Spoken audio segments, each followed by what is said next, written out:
तो गाजा का 20 point piece plan आया है जिसको ट्रंप ने सैंक्शन किया है। ये भी कहा जा रहा है कि इजराइल भी उससे अग्री करता है। काफी सारी और कंट्रीज है जो उनसे अग्री करती हैं, तो उसके बारे में बात करते हैं। पहले तो बात करते हैं कि 20 पॉइंट पीस प्लान है क्या। सबसे पहले वो बता रहे हैं कि गाजा जो है वो डीरेडिकलाइज हो जाएगा, टेरर फ्री जोन हो जाएगा एंड कोई थ्रेट नहीं पोज करेगा टू इट्स नेबर्स। अब भाई ये कौन डिसाइड करेगा कि क्या डीरेडिकलाइजेशन है, टेरर फ्री क्या है एंड नेबर्स के बारे में क्या। मतलब जो नेबर्स हैं वो खुद ही टेरर फैला रहे हैं, तो उसके बारे में कुछ ऐसा नहीं बताया गया। ठीक है, तो कंप्लीटली वन साइडेड होने वाला है ये पर्टिकुलर पीस प्लान, आप ऑलरेडी गेस कर सकते हो। फिर बताया जा रहा है कि गाजा को रीडेवलप किया जाएगा for the benefit of the people of Gaza who have suffered more than enough. भाई कौन रीडेवलप करेगा, कैसे रीडेवलप किया जाएगा, किसके लिए रीडेवलप किया जाएगा। तो क्या बाहर से लोग आके डिसाइड करेंगे कि यहाँ पे कसिनोज बनने चाहिए, स्ट्रिप क्लब्स बनने चाहिए, क्योंकि जो ट्रंप का प्लान है वो तो कुछ ऐसा ही है। तो लोग कहाँ डिसाइड कर रहे हैं कि हमारे लिए क्या चीज बननी चाहिए। और बनाना ही था तो इतना डिस्ट्रक्शन जो कर दिया, कौन देगा इसके पैसे। ठीक है, किसकी रिस्पॉन्सिबिलिटी होगी डेवलप करने की, ये कुछ नहीं बताया गया। एंड ये बताया गया है कि अगर जो दोनों साइड है वो अग्री करती है प्रपोजल पे, तो वॉर जो है वो इमीडिएटली खत्म होगा। आईडीएफ विड्रॉ कर जाएगा टू द अग्रीड लाइन। इन्होंने पैसे पहले अग्रीड जो लाइन होगी वहां पे विड्रॉ करेगा to prepare for a hostage release. During this time, all military operations, including aerial, artillery bombardment, will be suspended and battle line will remain frozen until conditions are met for the complete stage withdrawal. तो ये तो कह रहे हैं कि भाई धीरे धीरे करके इजराइल पूरा विड्रॉ कर जाएगा। ये तो चलो एक अच्छी बात है। सवाल पर ये उठता है क्या वो असली में विड्रॉ करेंगे। इसमें एक और अच्छी बात ये है कि एटलीस्ट और कुछ अगर ना हो तो इतनी जो वहां पे अत्याचार हो रहे हैं, इतने जो रोज की रोज बॉम्बार्डमेंट हो रही है, एटलीस्ट उससे तो कुछ रिस्पाइट मिल सकती है, कुछ थोड़ा आराम मिल सकता है, कुछ युद्ध विराम मिल सकता है इससे।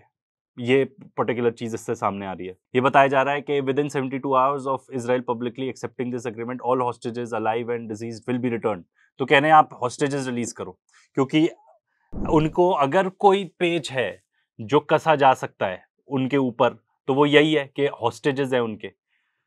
यहाँ पे हमास के पास हॉस्टेजेस हैं। फिर बता रहे हैं कि once all hostages are released, Israel will release 250 life sentence prisoners plus 1700 Gazans जिनको डिटेन किया गया था after 7th of October, including all those women and children detailed in that context. मतलब जो प्रिजनर्स हैं उसमें विमेन एंड चिल्ड्रन भी हैं। For every Israeli hostage whose remains are released, Israel will remain the release of 15 deceased Gazans। मतलब हर एक जो मरा हुआ हॉस्टेज हमास रिलीज करेगा उसके बदले 15 वो मरे हुए गाजन्स को रिलीज करेंगे। अब इसमें भाई सबसे बड़ा फॉल्ट लाइन तो ये है कि सबसे बड़ा दोगला, सबसे बड़ा डील ब्रेकर कौन है? इजराइल है। ठीक है, इजराइल है, यूनाइटेड स्टेट्स ऑफ अमेरिका है। पहले भी जब सीज फायर अग्री हुआ था तब भी इन्होंने ही तोड़ी थी डील जाके। तो ये कह रहे हैं तुम हमारे पहले हॉस्टेजेस रिलीज करो 72 आवर्स में, फिर उसके बाद हम करेंगे। इसकी गारंटी क्या है? एंड ये जो हॉस्टेजेस रिलीज करेंगे भी, मतलब जो प्रिजनर्स हैं वहां पे, क्या गारंटी है कि उनको फिर से नहीं उठा लेंगे? यही तो होता है। कोई हमारे यहाँ पे भी दोस्त बात कर रहा था कि अरे आपको पता है जो एक कोई इजरायली सोल्जर था उसके बदले में 1200 लोग रिलीज किए, बिकॉज इट डजंट मैटर, वो कल जाके उठा लेंगे। फिर वेस्ट बैंक में यही तो हुआ। एक सिटी में मुझे नाम नहीं याद आ रहा, वहां से इतने सारे लोगों को उठा लिया, 1200-1500 लोगों को एक दिन में उठा लिया। तो उनके लिए कोई बड़ी बात तो है नहीं। फिर उसके बाद बता रहे हैं कि जब एक बार पूरे हॉस्टेजेस रिटर्न हो जाएंगे, Hamas members who commit to peaceful coexistence and decommissioning their weapons will be given amnesty. Members of Hamas who wish to leave Gaza will be provided safe passage. क्या बकवास है। मतलब आप कह रहे हो कि पहले आप हॉस्टेजेस रिलीज कर दो, उसके बाद पूरा जितना भी आप मिलिटराइज्ड हो सब खत्म करो, पूरी सारी गन्स वंस छोड़ो, सारे आर्म्स छोड़ो। मतलब उसके बाद क्या होगा ये तो कुछ बता ही नहीं रहे इसमें। फिर बता रहे हैं upon acceptance of this agreement full aid will be immediately sent into the Gaza strip at a minimum aid quantities will be consistent with what was included in the 19 January 2025 agreement regarding humanitarian aid. And जो infrastructure है water, electricity, sewage का, उसको rehabilitate किया जाएगा। कौन rehabilitate करेगा, कैसे करेंगे, पैसे कहाँ से आएंगे वो करने के, ये सब कुछ नहीं बताया। एंड वैसे भी एड तो अभी कुछ जा ही नहीं रही थी ना। आप ये देखो अल जजीरा का बनाया हुआ कि भाई कितने ट्रक्स जा रहे हैं। इनको 500 ट्रक रोज के रोज जाते थे pre 7th October, which was just बेयरली enough वहां पे लोगों के लिए। और बीच में कुछ टाइम तो मतलब फरवरी 2025 से तो एकदम खत्म ही कर दिए थे इन्होंने, कोई भी ट्रक्स नहीं एंटर किए until May, almost until June.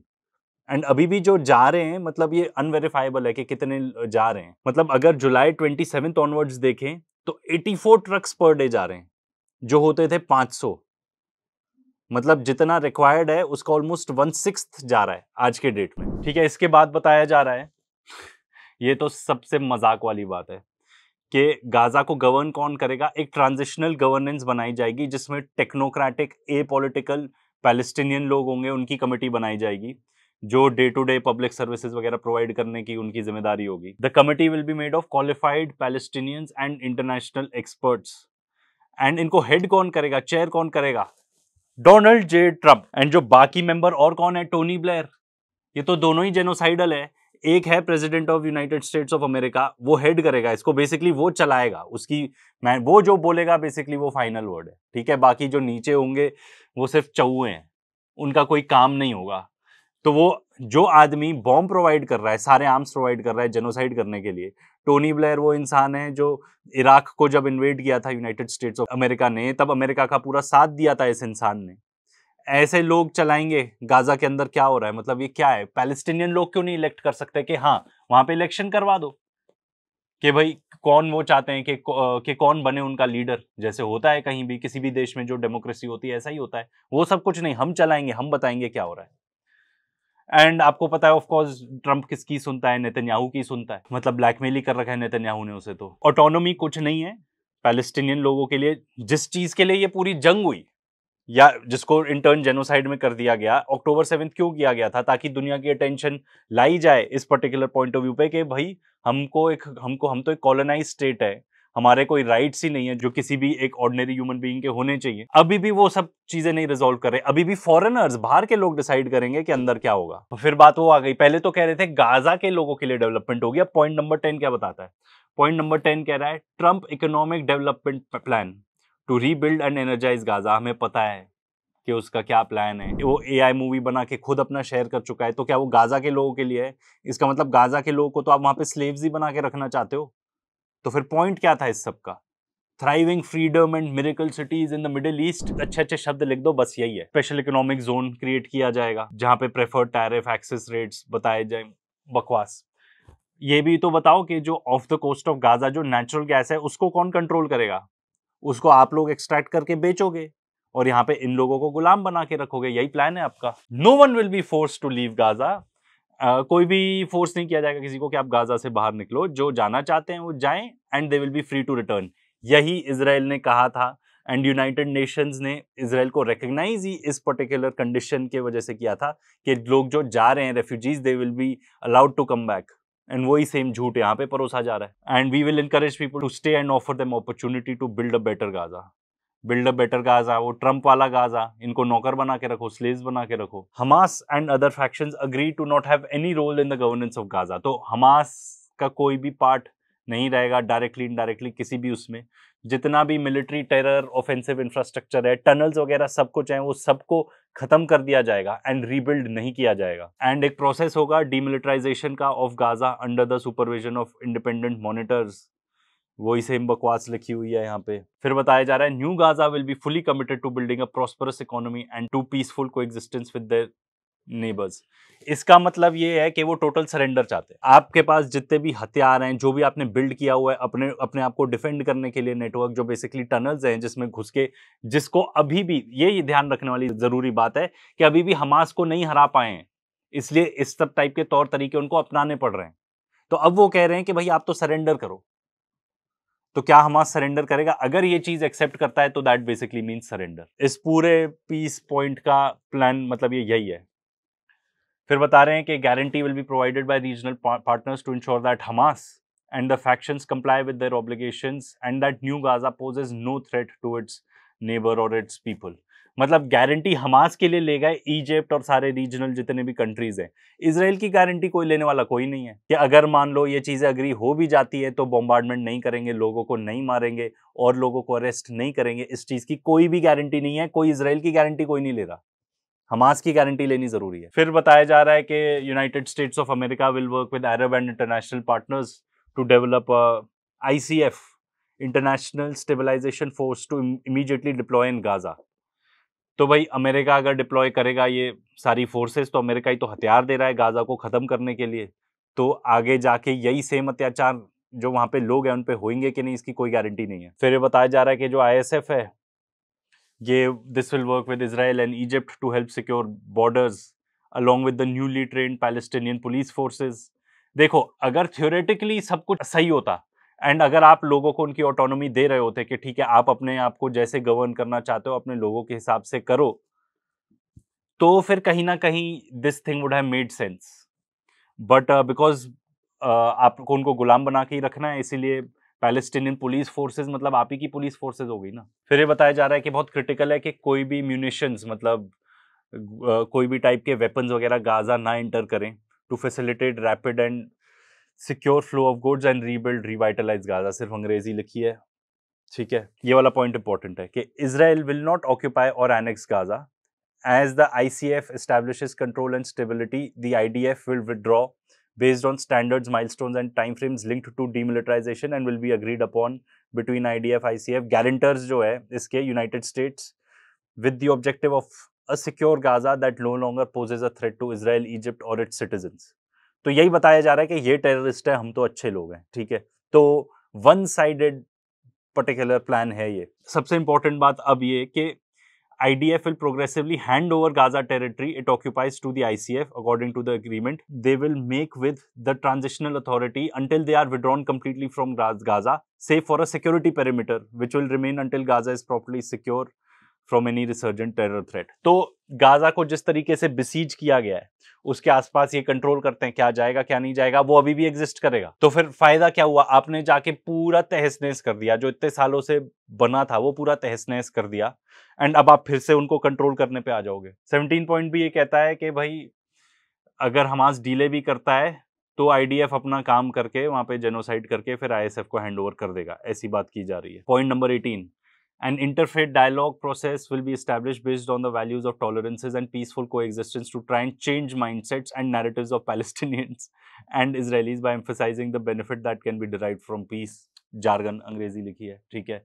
Because मैं आपको बताता हूँ क्यों, एंड उसका आंसर अभी पॉइंट 19 में मिलेगा कि क्यों जार्गन है, सिर्फ अंग्रेजी, अच्छी अंग्रेजी है। But while Gaza redevelopment advances, when the PA Palestinian Authority reform program is faithfully carried out, the conditions may finally be in place for a credible pathway to Palestinian self-determination and statehood, which we recognize as the aspiration of the Palestinian people। मतलब अभी भी हम Palestine को recognize नहीं करेंगे। तो फिर point क्या था इस सब का? आप अभी भी वही कंडीशंस रखना चाहते हो कि ये हमारे गुलाम रहेंगे, कुछ मतलब बेसिकली इसमें इन्होंने ये वही टाल दी बात कि अभी नहीं, अभी आपने चीजें नहीं करी, you have not done enough to prove कि आप एक पैलेस्टीनियन स्टेट डिजर्व करते हैं, इसलिए अभी नहीं मिलेगी आपको पैलेस्टीनियन स्टेट। एंड एक डिमांड ही, जो प्रिंसिपल डिमांड ही है वहां के लोगों की, वो यही है ना कि भाई हमारी सेल्फ गवर्निंग स्टेट होनी चाहिए, हमारा खुद का देश होना चाहिए।